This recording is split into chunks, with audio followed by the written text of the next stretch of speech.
I met a trucker once who swore this was the wildest thing he'd ever seen. It happened back in the 80s outside a truck stop. He was sitting on a bench next to a guy with a big Rottweiler-looking dog on a leash. Tried making small talk, but the guy wasn't friendly, so they sat in silence. Then a bobtail 8-wheeler pulled up and parked nearby. In the cab was a little monkey, the kind organ grinders used to have, probably a rhesus monkey. The second the dog spotted it, he went nuts. Barking, lunging, snapping at the end of his leash. The driver cracked his triangle vent window the kind old trucks had and yelled at the guy to call off his dog. Sad it was upsetting his monkey.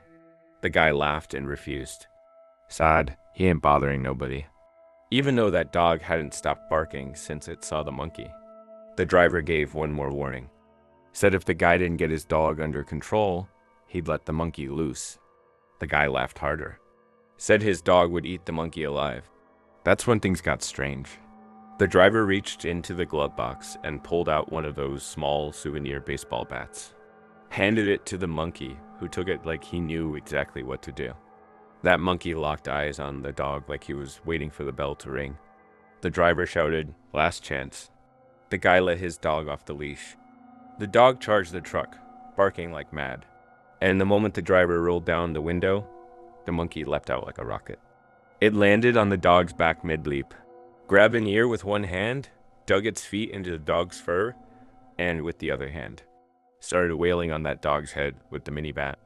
Whop, whop, whop. You could hear the hits. The dog panicked. It bolted across the lot, yelping, kicking up dirt, monkey still on its back, swinging away like it was riding a rodeo bull. The guy with the leash looked like he wanted to fight the driver, but a few of the folks who saw it all stopped him before anything happened.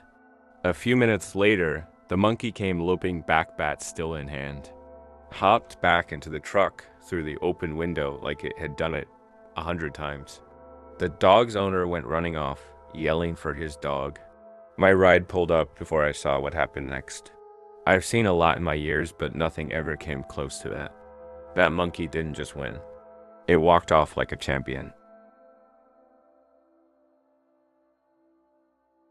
My uncle used to haul freight across the Australian outback back in the early 90s. He drove one of those massive road trains, multi-trailer, rigs that stretch longer than most houses and chew up more miles than a jetliner. He once told me a story that still has me second-guessing everything I see on late-night roads. He was midway through a long solo run, somewhere between Alice Springs and Broome. Flat land for hours, no traffic, no lights, just the hum of tires and the occasional crackle of static on the radio. Back then, most drivers ran over their hours to hit deadlines. Fatigue wasn't a possibility, it was a guarantee. He'd been driving straight for over 12 hours. The sun had long dipped below the horizon. The road shimmered with heat, even at night, like it refused to let the day go. That's when it happened. He saw something up ahead. Big. Gray. With ears.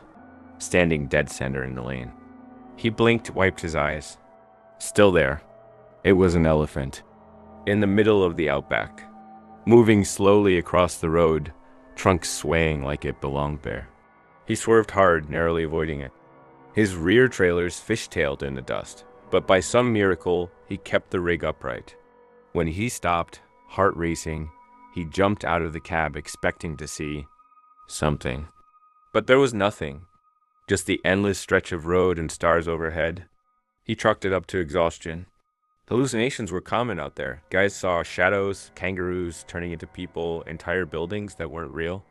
He checked the rig for damage, climbed back in, and drove the rest of the way without incident.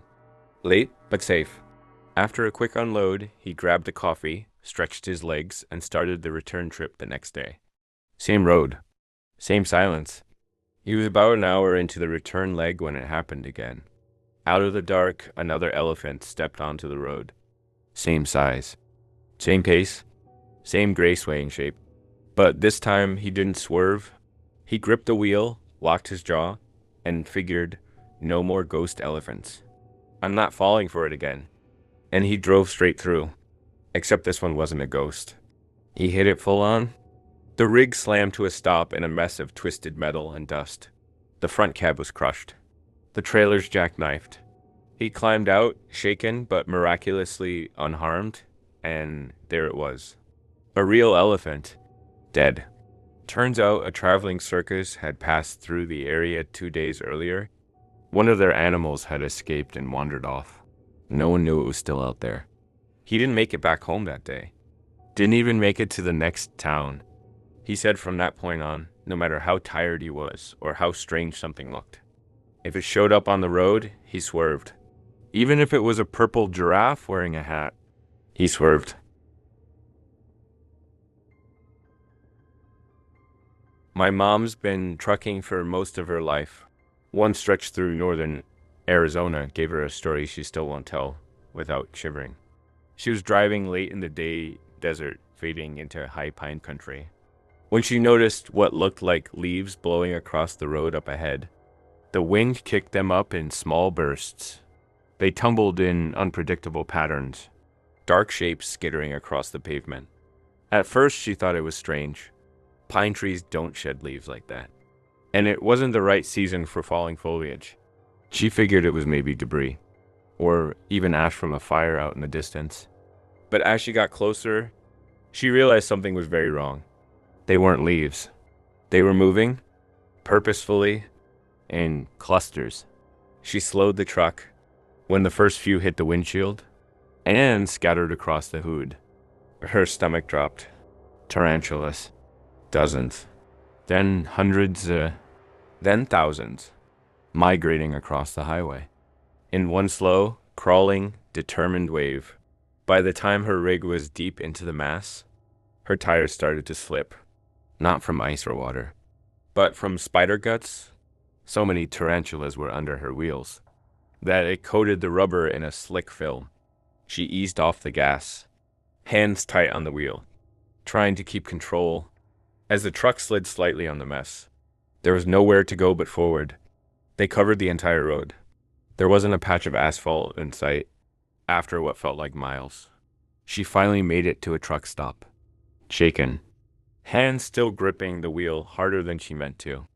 She parked and climbed into the sleeper, refusing to step outside. Her co-driver was still asleep. She nudged him and told him it was his turn to get out and fuel up. He grumbled, reminding her it was technically his rest period. She just stared at him and said, "I'm not going outside." He thought she was being dramatic, thought maybe she hit a swarm of bugs, or was seeing things from being overtired. Then he opened the door, climbed down, and looked at the side of the truck. The wheel wells were caked in thick tarantula guts. Legs, pulp, strands of silk, smeared in streaks across the undercarriage. The guts clung to the inside rims and the edge of the steps. A few legs still twitched, caught between metal seams. He didn't say a word, just grabbed the fuel nozzle, eyes darting to the darkened road behind them. They didn't take that route on the return trip. Never again. And to this day, every time my mom sees something small skitter across the road, even if it's just a leaf or tumbleweed, she slows down and stares for a long moment, because you never know what's crawling out of the desert. My buddy Ron has been driving long haul since before I ever sat in a rig. He's the kind of guy who's got a story for every state line and a scar for most of them. This one he swore on his mother's birthday cake. Happened somewhere in West Texas. He'd pulled into a rest area just after sundown. One of those middle of nowhere stops, picnic tables, a few trash cans, and a flickering light over the bathroom. No other trucks around. Nothing but desert and silence for miles. Ron had a habit of eating dinner outside the cab when the weather was decent. Thought it cleared his head. So he popped the hood, gave the engine a quick look, then set up his chair by the passenger door and cracked open a sandwich. Right as he took the first bite, he heard something shuffling in the gravel behind him. Just a soft crunch like someone dragging a boot. He turned around. Nobody. Just darkness and brush. He figured maybe an armadillo or stray dog. Either way, he wasn't worried. Few minutes pass. The sandwich is almost gone. Then he hears it again closer now. Crunch. Drag. Crunch.